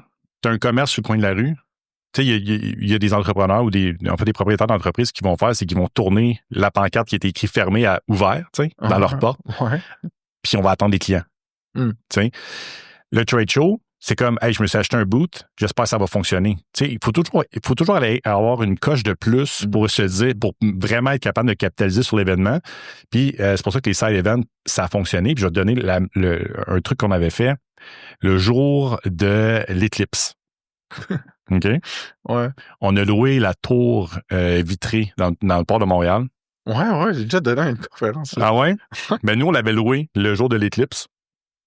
Puis, c'était notre journée de lancement pour Horizon. Ah, make sense. Ça fit. Ouais. Puis, on avait brandé les lunettes de protection. Let's go. Parce que il y a une menace. Puis pour nous, on veut vous protéger de la menace que vous voyez au loin, tu sais. Ouais. Fait que, évidemment, le branding, là, il était fou. Mais ça, c'était pas un... Pourquoi c'est un side event? Ben, en fait, c'est pas un side event. OK. En fait, on peut dire que c'est un side event parce que... De l'éclipse. De l'éclipse, exact. Mais ce que je veux dire, c'est que oui, les side events dans des gros événements, mais tout ce qui est on dirait que le marketing direct, là, le marketing relationnel, on dirait qu'il reprend de la vie. Là, je l'entends beaucoup. Ouais. Puis cet événement-là, c'était incroyable parce que, tu sais, on a attiré le monde avec l'Eclipse. Vous allez voir l'Eclipse dans je veux dire, t'es dans le tour, dans le parc, t'es super haut. Tu vas vivre de quoi que tu revivras plus jamais. Puis en même temps, mais nous, on l'a brandé de façon à qu'il y ait une cohérence en fait avec le produit de lancement qu'on envoyait. Ouais, ben oui. Fait que on pouvait parler avec des gens, il y avait de la haute direction qui était là. Il y a eu une super invitation, super exclusif. Puis ben on est capable de pitcher notre truc. Puis d'avoir leur écoute, parce qu'au final, l'Eclipse a duré 1 minute et demie. Tu sais? Fait que c'est des trucs comme ça qui sont que moi, je trouve que ça a vraiment du sens. Et le marketing de partenariat. OK. Dis-moi un peu plus là-dessus. Centris, c'est un partenaire. OK. Puis d'avoir Centris comme partenaire, mais tu sais, Centris, je pense que ça couvre pas loin de 15 000 courtiers au Québec. Je pense qu'il y en a 19 000 au Québec. Là. Fait que ils ont quand même beaucoup de courtiers là-dessus. Mais de pouvoir parler à tout ce monde-là, one time, mais on va, tu sais, je veux dire, Centris a la possibilité de le faire. Fait ils le font avec vous, mettons? Oui, ouais. Okay. Puis, tu sais, je veux dire, le nombre de webinaires qu'on peut avoir fait avec les autres pour essayer de reach tout ce beau monde-là. C'est très cool. Mais le marketing de partenariat ou d'intégration, je sais pas trop le terme c'est bien dit, man. Ouais. Le terme qu'on veut utiliser, mais nous autres, ça nous a vraiment aidé. Tu sais, RLSQ, même affaire. RLSQ, on en parlait, là, d'avoir accès à toutes les associations, les fédérations. On est aussi le partenaire du RQRA, le regroupement québécois des résidences pour aînés. Fait que tout je pensais que ça voulait dire regroupement québécois de rugby avancé. On est encore dans la RLSQ, ouais, c'est ça. Ils sont 10 000, là, je te le dis. Mais RQRA, résidence pour aînés, on veut vêter le monde qui vont prendre soin de nos aînés. Ah, OK. Excuse, je pensais que tu disais, sont-ils assez vieux, là, pour être là? On l'écarte. OK, oui, ben 100% de crimes. Ils vont être dans l'intimité de notre famille, nos aînés. Ah oui, exact. Que ce soit des... Puis on veut avoir des gens qui sont bienveillants, là, tu sais, qui s'occupent de nos aînés. Puis, c'est un cool use case. Il y a tellement de use case. C'est ça l'affaire avec votre business. Mais encore une fois, de s'associer à ces regroupements-là. Il y a un partenariat qui se forme, puis on a accès à des bassins d'entreprises qui ont besoin de nos services. C'est dope. Très cool, man. Merci d'avoir partagé une partie du playbook. Pricing. Vous avez une des logiques de tarification qui est par vérification, par dossier, mettons. Mais c'est-tu un gros pourcentage du revenu total versus des abonnements plus steady? Ou? C'est encore une excellente question. Tu sais, Vérif, là, c'est transactionnel. Là. OK. Fait que c'est... T'en as besoin là, tu payes là. OK. Si tu savais, Frank, comment ça a été tough de gérer le modèle... Pourquoi? Mais pour projeter du usage que t'es comme, tu sais pas, puis lui, le client il veut être conservateur parce qu'il veut pas comme payer un prépaiement par rapport sur du volume qu'il fera pas. Puis, fait que c'est pas comme dire la licence coûte 15 000 par année. Tu peux projeter ça, puis le reste, c'est du gravy, là. Ouais. Man, la transactionnelle, c'est un casse-tête, là. Mais en avez-vous de l'abonnement, tout court? Ça s'en vient avec Horizon. Ah, OK, c'est bon. Vu que la valeur est livrée en continu, ben on peut se permettre de charger un truc récurrent. Exactement. Puis ça, les VC vont être contents. Ouais, c'est notre taille, Horizon. Ah non, mais ça fait du sens. Vous avez déjà un pied dans la porte avec la vérif puis tout. Ouais, mais tu sais, on a quand même été capable de faire un modèle récurrent puis de comprendre que Vérif apporte de la récurrence. Là. Je veux dire, c'est pas un one-time puis on n'en parle plus. Là. C'est juste que le niveau de récurrence, il est comme pas mappé direct à votre solution, il est mappé au processus de l'entreprise ou de l'organisation. Fait que, mettons, on va avoir à réembaucher tout le temps. Il y a un cycle, il y a un churn normal dans nos employés, il y a de la saisonnalité des fois. C'est sûr que des vérifs, c'est réoccurrent, mettons. Ouais. Mais toi, il faut que genre que tu te mappes à ça, puis t'as pas tout le contrôle sur ça, tu sais, c'est des... Puis, exact. Puis au final, la portion, OK, le pré-emploi, fine. Ouais. Mais la portion en cours d'emploi, on fait quoi? Ouais. Tu sais, ben là, c'est le nouveau produit. Exact. Il est launché ou pas? Oui, il est launché. Il est launché. Puis on a des SDR qui appellent au moment qu'on se parle. Malade, man. Fait que, OK, mais qu'on s'en reparle plus tard, tu pourras me dire, genre, OK, la partie abonnement, c'est ça, mais pour l'instant, ça vient de launcher. Mais, mettons, le pricing là, d'Horizon, c'est du headcount. Fait par siège. Par utilisateur, par membre. Par membre, c'est bon. Fait que, nous, on va dire par employé, là, dans la nomenclature, ça va être par individu. Parce que ça pourrait être des consultants, ça pourrait être... des gens qui, eux, se loginent dans Horizon, mettons? En fait, ils se loginent pas. Eux, c'est des gens... C'est comme si tu prends ta liste dans ton logiciel de HR, t'envoies ça dans Horizon, c'est tous tes employés, puis eux, ils ont besoin de faire mettons, les chauffeurs. Ils ont besoin de faire vérifier leur dossier de conduite. Bien, toutes les personnes, tous les chauffeurs dans le 300, toutes les 300 sont dans Horizon. Puis nous, notre pricing est basé sur le nombre de têtes que tu vas vérifier. Ah, fait qu'individu, pas utilisateur. Exact. OK, c'est bon. Fait que c'est comme le volume de données que tu feeds dans Horizon. Puis c'est quoi le mécanisme de communication pour s'il y a des alertes sur la surveillance continue, mettons? En fait, c'est directement soit sur le tableau de bord, ça peut être tes notifications email, SMS, peu importe. Là. C'est bon. C'est quoi la plus grosse objection, Sim, que vous voyez quand vous essayez de vendre choisis le produit que tu veux, en fait, là. Écoute, je vais y aller avec Vérif, puis ça va revenir un peu à... Tu sais, comme l'objection qu'on a, c'est... j'en ai pas besoin là. Ouais, comme on disait plus tôt. Exact. Puis c'est pas fou, là, tu sais, c'est pour ça qu'évidemment, il y a eu la naissance d'Horizon. Horizon, ça devient à dire, on n'attend pas qu'il y ait une vérification, là. On fait juste... un profitif. En fait, on s'assure... Parce qu'Horizon, ce qu'il va faire, c'est que on va vraiment venir fractionner, comme j'avais expliqué, ta politique. On va avoir des risques qu'on va vouloir prévenir en tant qu'organisation. On va attacher des profils de risque à ces risques-là. Tu me suis? Oui. Parfait. Puis on va avoir des déclencheurs. Parce que si, mettons, moi, je dis, j'aimerais ça, je veux prévenir que des personnes dans le département de finances aient une précarité, soit en précarité financière au niveau personnel. C'est bien beau, mais comment tu suis ça? Fait que là, je veux faire une enquête de crédit. S'il est en bas de tel threshold, violation. Est-ce qu'il a contracté 50 micro-prêts? Avec des taux d'intérêt par rapport. Là. Je veux dire, à un moment donné, l'eau, elle monte. Là, fait que tu es capable d'avoir ces indicateurs-là.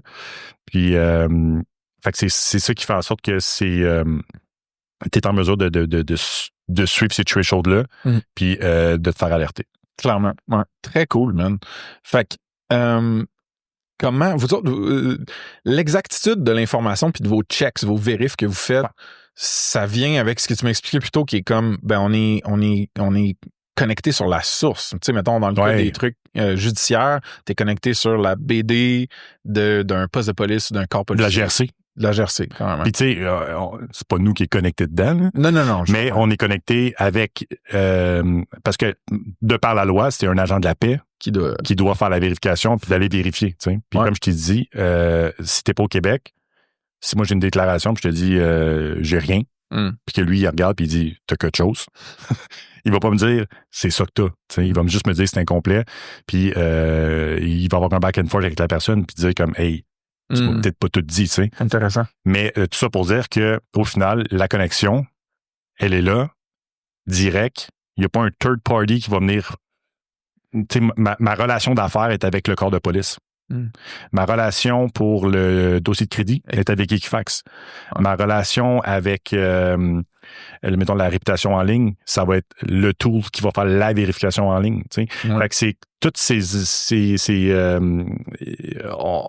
n'y a pas quelqu'un entre nous deux qui pourrait faire le jeu du téléphone, si on veut. Là. Ouais. C'est pas une game, c'est votre donnée, vos vérifications, c'est pas une game d'arbitrage. Genre. Vous vous pluguez direct sur les sources critiques puis vous acheminez cette information-là. Même. Exactement. OK. Fait que j'imagine que vous avez un paquet de certifications ou de comme, tu sais, ça doit être important pour vous là, d'avoir des genres de certificats sur votre bureau. Ben, t'as pas le choix, tu sais. Je veux dire, mettons, demain matin, on peut se partir d'une compagnie de background check, toi puis moi. Là. On est mieux de se lever tôt, là. Faut que tu Tu te fais vêter. Quelle heure, mettons? Peut-être 5h30, mettons. Là. Ah, OK. Ça va être... c'est pas si tôt, 5h30. Hein? Ah, tu te lèves à quelle heure? On va dire 3h. All right, man. Quel genre de certification? Tu sais, je vais t'en nommer quelques-unes. Là. On est une agence de renseignement personnel au BSP. Fait qu'on a un permis, on a une licence, en fait, comme agence de renseignement personnel. On est membre de DIAC, qui est en fait une organisation en fait qui fait la promotion et la régulation en fait de toutes les plateformes qui font de comment on appelle ça, du ID verification online. Là. OK. Vérification d'identité en ligne. Ouais, exactement. Okay. Puis évidemment là, toutes le classique SOC 2 type 2 toutes les. Puis ça, dude, genre, c'est-tu littéralement, puis là, éduque-moi parce que j'ai jamais opéré dans des trucs vraiment régulés, moi là, tu sais, avec Snipcart, c'était comme genre, c'était Stripe, là, n'importe quoi qui avait un problème, mettons, d'information de fraude, on disait check avec Stripe, on peut juste se connecter avec Stripe. La belle vie, ça en plus. Hein. Ouais, I mean, ouais. Qu'est-ce que... C'est-tu un poste de dépense, genre, carrément, genre, dans vos états financiers, genre, rester certifié A, B, C, D, E, genre, renouveler ça. Y a-tu du cash qui part de la business tout le temps juste pour ça, mettons?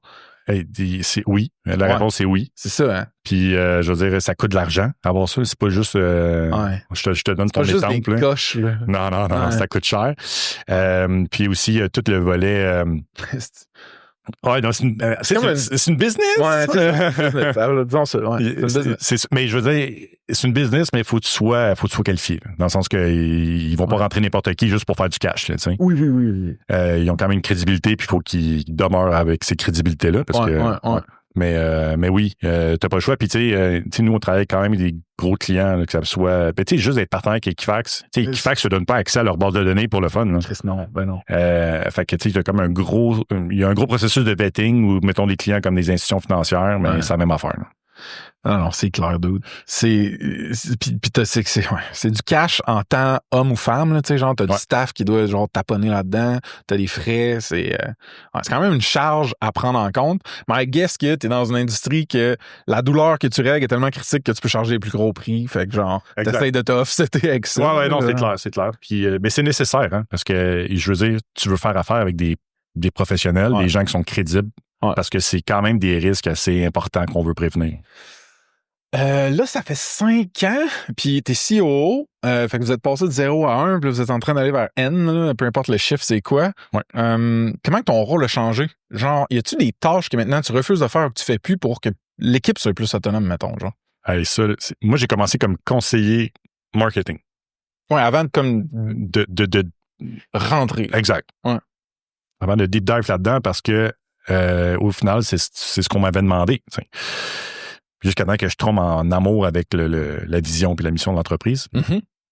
Fait que j'ai commencé comme conseiller marketing. Puis ensuite de ça, je suis devenu... puis là, on se donne des termes, là, mais c'est juste pour le bien de savoir de quoi tu t'occupes. Là, mais tu sais, soit d'être head of marketing ou CMO, peu importe. Fait que j'ai été là-dedans jusqu'à temps que je me suis vraiment perfectionné dans le produit. Puis d'être capable de... j'ai joué le rôle de PM quand même quelques années là, avant qu'on en ait un vrai. Là. Puis aujourd'hui, d'avoir touché au produit, à la tech, au support, je veux dire, je pense que c'est des bons outils pour être un CEO, là, de voir tous les départements puis d'avoir fait vraiment les tâches. Très cool. Fait que, tu sais, je suis vraiment sorti de mon siège de marketeur, puis je suis devenu vraiment un opérateur. Le marketing, est-tu tout à l'interne? Excuse de te couper d'autres? Ouais. Ouais? OK, fait que vous payez pas, mettons, pour des consultants, des contractants, des agences? On l'a déjà fait. Okay. Mais en ce moment, au moment où on se parle, on gère ça à l'interne. OK. Nice. Puis, fait que, tu sais, c'est quoi, comme... c'est 2-3 headcount, là? C'est 2-3 personnes? Ouais, c'est pas grand-chose, là. C'est parce que, tu sais, oui, il y a du inbound. Ouais. Mais majoritairement, ça va du outbound, ouais. Puis, ton PM que tu as mentionné, ça fait-tu longtemps qu'il est là? Ça fait, je pense que ça va faire 1 an bientôt, là. 1 an? Ouais. Ça va bien? Ouais, vraiment. C'est rough de dire non sur le podcast aussi. Non, ça va vraiment pas bien. D'ailleurs. Ouais, c'est ça. Mais honnêtement, Steve... on savait pas comment te le dire. C'est tellement ce que je voulais dire, c'est tellement hâte d'avoir un bon PM parce que hostie que c'est tough être un bon PM, man. Tellement. Genre, c'est... Man, comprendre les nuances, genre, justement, de commercialisation, de users, qu'est-ce qui fait triper les ingénieurs et les designers, qu'est-ce qui fait chier ou triper les stakeholders, les VC, t'es dans un mess, man, dans la startup, là. Tu fais de l'information. Ouais. Vraiment. Puis après ça, tu leur donnes genre, tu la digères, là. Puis après ça, tu leur donnes pour qu'elle rentre bien où tu l'envoies. Non. Chez Douda, là, j'ai trouvé que c'était, en tout cas, c'était genius, man, d'être capable de le pouler. Ben, honnêtement, c'est un talent, là. Je veux dire, un PM, là, je veux dire, c'est pas tout le monde qui peut faire ça. Ouais. Puis, faut que tu aies des skills sociales. Ouais. Faut que tu sois quelqu'un quand même d'analytique. Ouais. Tu sais, je veux dire, tu t'en vas sur le market. Et vendeur. Et vendeur aussi. Non, c'est ouais. Fait que, tu sais, c'est comme, c'est vraiment un jack of all trades, là. C'est, un PM, c'est ça, là. Des fois, dans les organisations, il y a un beau combo que c'est genre PO, PM, là, justement. Le plus analytics, genre, à ses affaires rationnelles, pour pas dire d'autre chose, va faire PO. Puis là, t'as comme un peu plus vendeur ou plus sociable, va faire plus PM. Ouais, puis il va aller jaser avec les clients, puis faire son discovery. Puis le PO, lui, il est comme, je veux pas parler à personne. Je veux pas. Sors-moi pas de Jira. Ouais, c'est exactement ça. Non, mais c'est cool. Ouais. Mais pour n'importe quelle startup, je veux dire, le PM, c'est ça qui prime, là. C'est pas un PO, là. Ouais, 100%, je te file. Fait que là, aujourd'hui, mettons, je demanderais à ton staff ou tes co-founders, qu'est-ce qui est le plus tough à propos de travailler avec Simon? Qu'est-ce qu'ils répondraient, tu penses? Ils vont dire ils pensent trop. OK. Mais moi, je travaille avec des gars. Moi, je suis un peu comme il n'y a rien d'impossible. Mais hostie que c'est impossible, tu sais. Fait que c'est genre c'est un peu comme hey gang, il faut qu'on fasse ça hier là, puis c'est important, puis si on peut le faire là, tu sais, puis ils sont comme no dude. On peut pas le faire. Ouais. Fait que mais au final, on le fait tout le temps. Ouais. Fait que c'est quand même cool, mais au final, c'est juste que ça peut créer peut-être pas des frictions, là, mais un peu comme ça challenge. Ça challenge le monde. Ça challenge le monde. Puis moi, j'étais un peu plus un bohème entrepreneur. Là. Qu'est-ce que ça veut dire?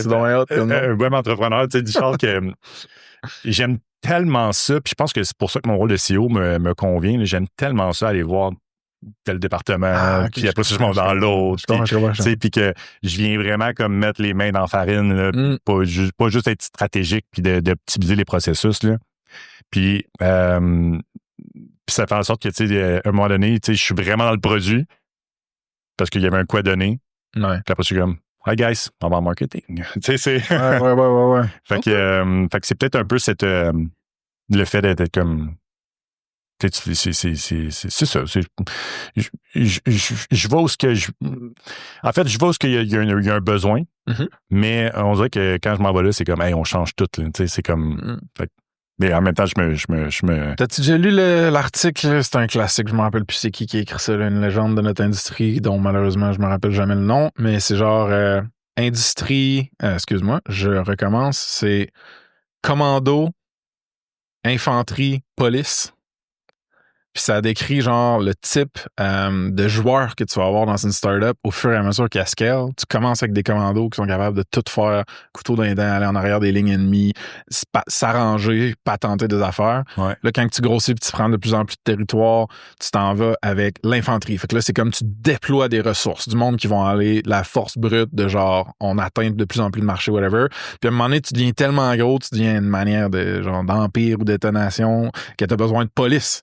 T'as besoin de réguler l'intérieur, que tout roule by the book.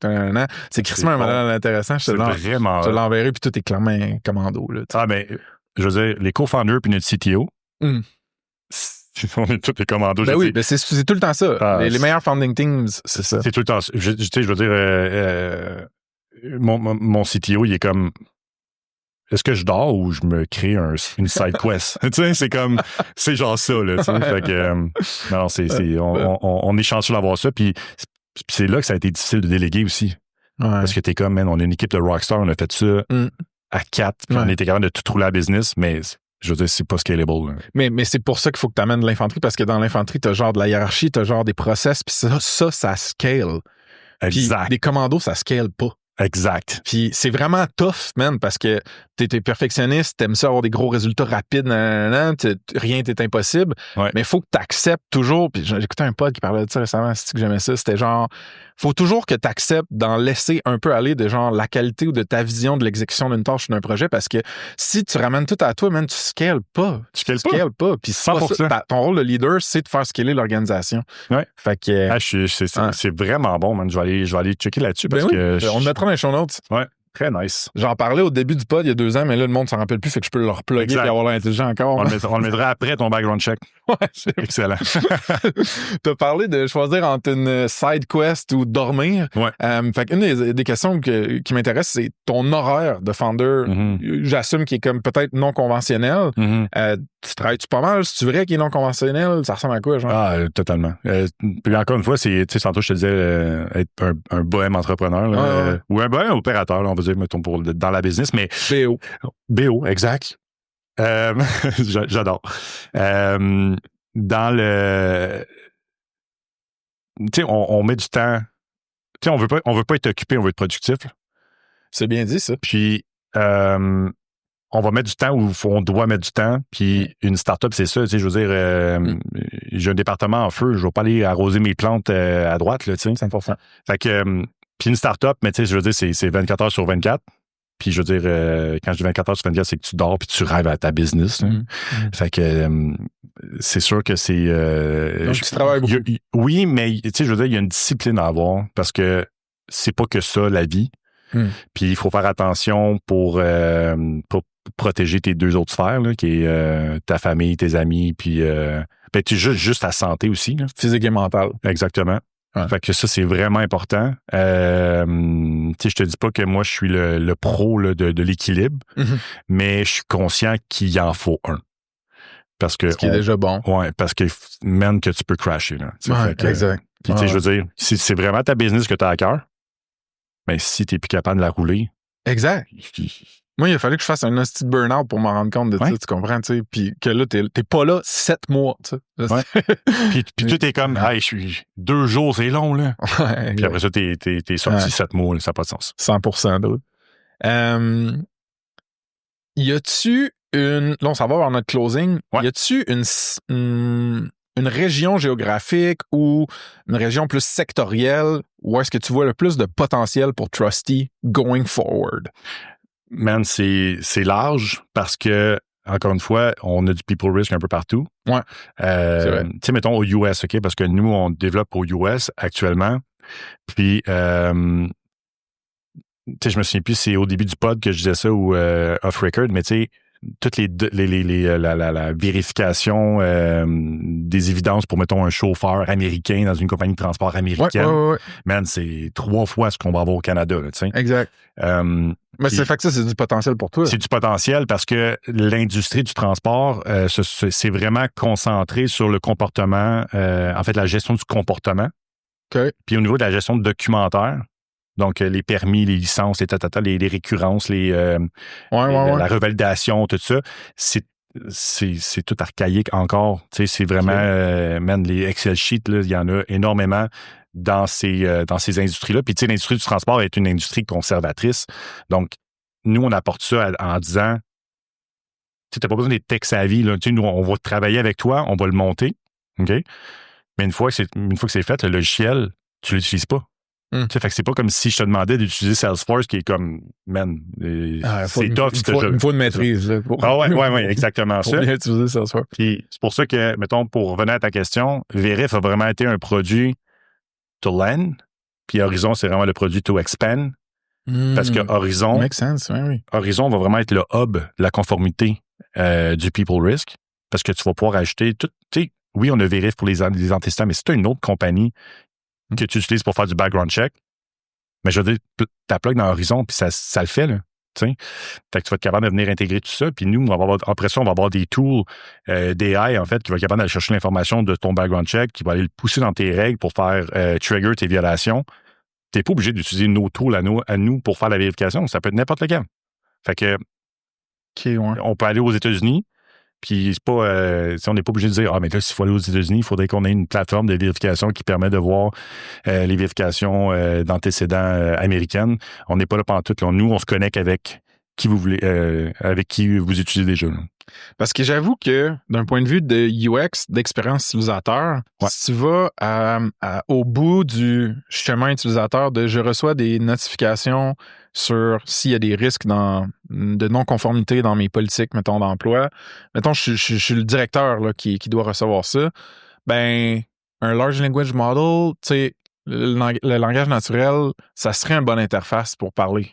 Pour me faire dire yo, moi je suis l'agent qui à la fin du processus, puis en arrière de moi, il y a toute la donnée puis les checks de Trusty, mettons. Je peux te dire hey man, dernière semaine, all good. Whoop, hey dude, je pense qu'il faudrait que tu ailles voir ça. Il y a telle règle d'affaires qui a comme été pétée à cause que telle personne a ça. Yeah. Fait il y a quelque chose de nice pour comme polish ou genre automatiser encore plus, mettons, l'expérience, I guess, via l'AI. Ah, totalement. Puis c'est un peu le même principe. Là, c'est comme demander à l'intelligence artificielle, tu fais dire un prompt à savoir comme hey, je veux que tu sors-moi les données de ce document-là. Exact.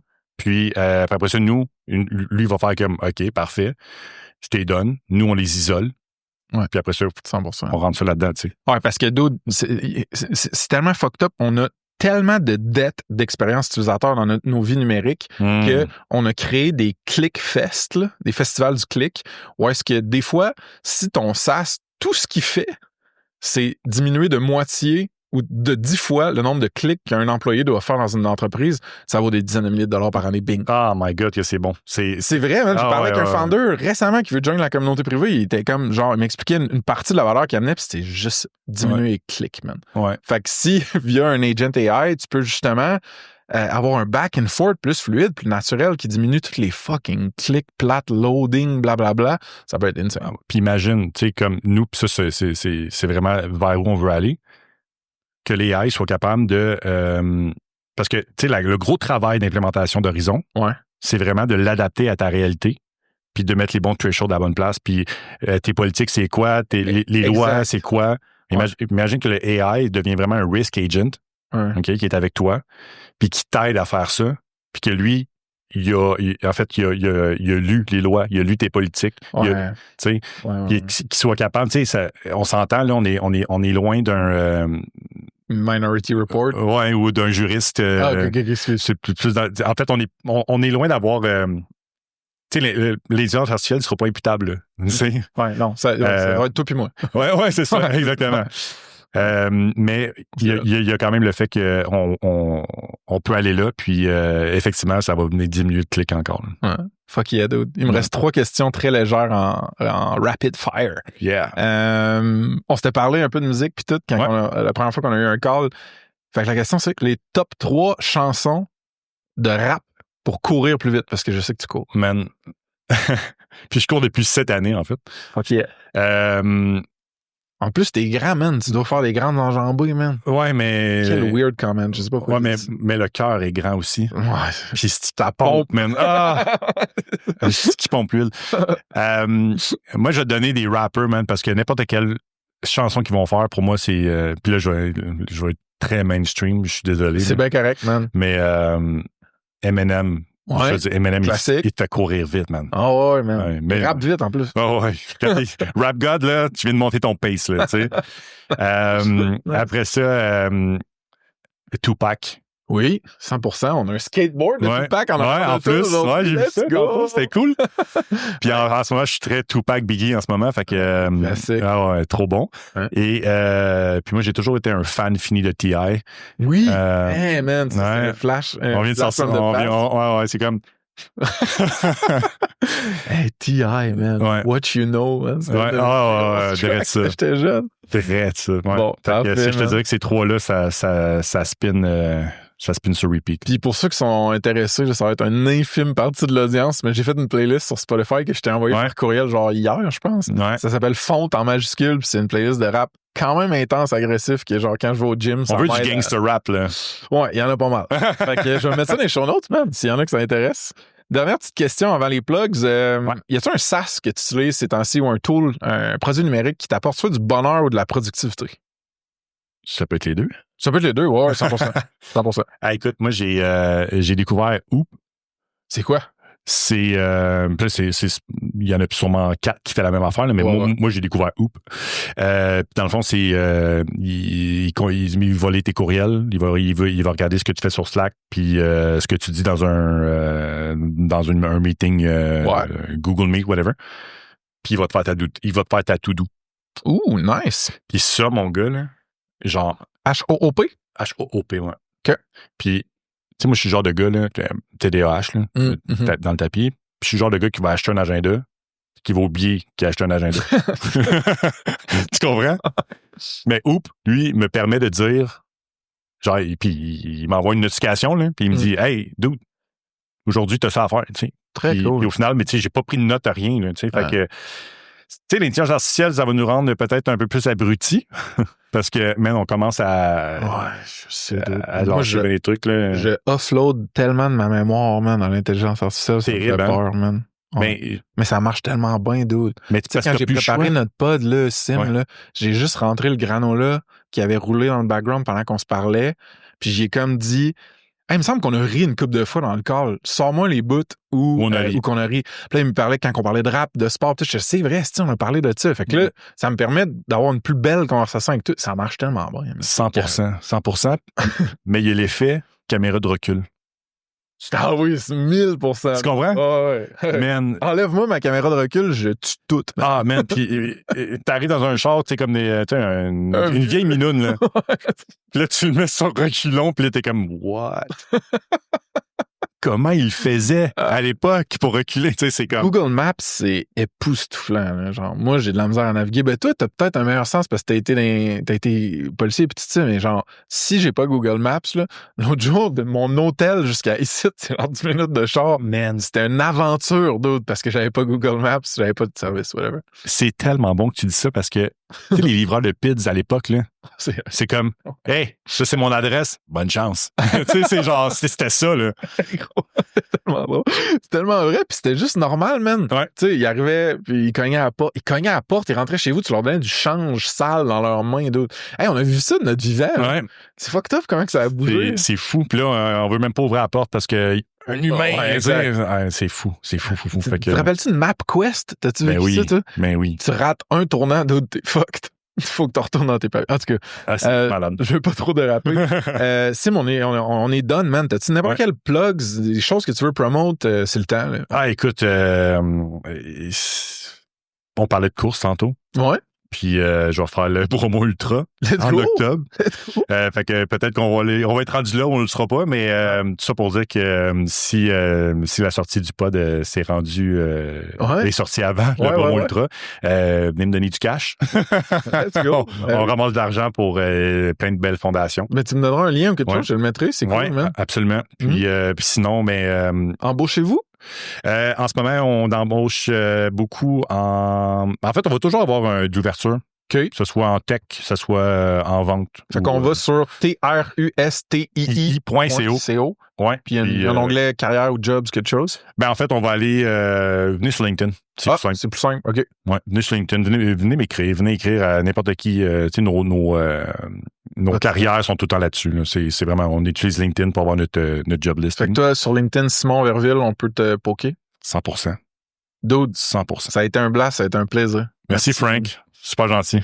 All right, folks. Avec Ça se passe, on a une infolette de feu hebdomadaire qui est très moitié fun, moitié fond à notre sauce.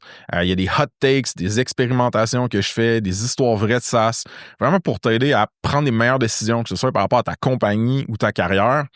C'est une place où je peux être 100% moi-même. Ça fait du bien, j'adore ça écrire. Fait que d'avoir ce outlet-là, c'est complètement motivant pour moi. Il y a plus qu'il y a 850 SaaS folks puis curieux qui nous suivent. Ça augmente chaque semaine. J'aimerais ça que vous en fassiez partie puis qu'on se rende à 1000 puis qu'on se rende à encore plus que ça. Ben franchement, ça me craint au bout d'avoir des nouveaux abonnés qui se joignent sur l'infolette. Ça me craint à continuer d'écrire, à continuer de faire de la recherche, de me poser des questions, d'analyser ma conversation avec cette fondatrice-là ou ce fondateur-là, ça pourrait être transformé en un éditorial que moi, j'amène dans l'infolette. Fait que, si vous voulez aussi, vous pouvez joindre les SaaS Pals. On a un petit forfait payant là, qui permet de nous supporter directement comme individu ou comme compagnie.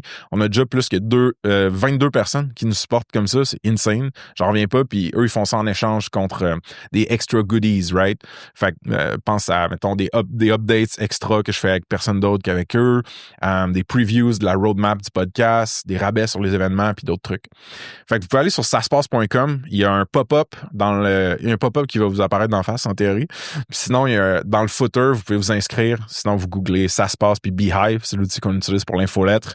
Ça me craint vraiment de voir ça grandir. Puis ça me tient à cœur. Fait que check it out. Puis si vous avez du feedback constructif aussi, vous pouvez me le shooter. Alright, folks. Un petit shout-out à Vasco, partenaire produit SaaSpace. Vasco, c'est la plateforme RevOps pour optimiser votre commercialisation de SaaS. Ça aligne les ventes, le marketing puis le customer success pour que tout le monde avance dans la même direction, mais surtout que les revenus suivent. Check them out sur saspace.com/partenaire avec un S. Il y a une solide entrevue avec leur architecte de revenus, Alexis Boucher. OK? De retour au pod. SaaSpace, c'est une business d'amour, une business indépendante. Il y a un paquet de choses que vous pouvez faire pour nous supporter dans notre croissance, pour qu'on puisse continuer de créer du contenu de feu, d'organiser des beaux events, puis de mousser, puis de tirer par le haut cette communauté de tech-là qu'on a au Québec. First, si vous n'avez pas ajouté votre SaaS sur notre plateforme, allez sur saspace.com, il y a un gros bouton mauve pour faire juste ça. Vous pouvez check out le Job Board. Si vous avez une offre d'emploi quelconque, c'est gratuit, un outil super cool pour toute notre audience puis notre réseau. Si vous ne nous suivez pas déjà par rapport au pod sur Spotify, Apple Podcasts, allez faire ça s'il vous plaît. Puis vous pouvez aussi nous laisser un review, ça nous aide vraiment beaucoup. Vous pouvez nous suivre sur YouTube, qu'on investit de plus en plus là-dedans. On met des shorts, le plus de contenu possible, que ce soit organique ou avec des partners. Fait que check this out. Si vous voulez venir aux événements puis pas manquer de billets, parce qu'on est souvent sold out, vous devriez nous suivre sur Eventbrite. Fait que vous allez sur Eventbrite, vous écrivez SaaSpace, vous pouvez vous abonner puis avoir des notifications. On fait ça roughly à peu près chaque mois-ish. Puis last but not least, suivez-nous sur LinkedIn puis Instagram. On met du beau contenu, du contenu souvent drôle. Fait que je pense que ça vaut la peine. Je veux finir cette outro custom-là un petit peu en remerciant les partners certifiés de SaaSpace. On a des compagnies de fous qui nous supportent financièrement, stratégiquement, des fois même psychologiquement dans mon cas. Puis sans ces compagnies-là, la majorité du revenu de SaaSpace n'existerait pas puis on pourrait pas faire ça. Right? Fait que je veux que vous preniez le temps d'aller les regarder. saspace.com/partenaire avec un S. Ils sont tous listés là. Ils ont une belle fiche avec du contenu, avec des liens, des détails. Je vous les nomme rapidement. Leviat Légal, des avocats qui sont tech et founder-friendly. Le Chiffre, des comptables et fiscalistes qui sont calés en tech aussi.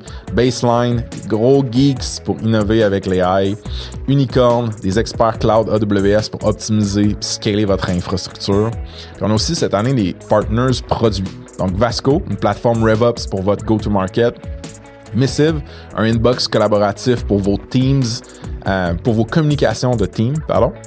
Puis Apollo 13, un studio no-code pour construire des MVPs puis des side projects. Vous pouvez tout aller voir sur saspace.com/partenaire avec un S. Puis moi, du fond du cœur, je vous dis juste merci de nous suivre et de nous supporter. C'est insane comme aventure, ce qu'on a lancé là. Puis je suis bien privilégié de pouvoir faire ça. Cheers!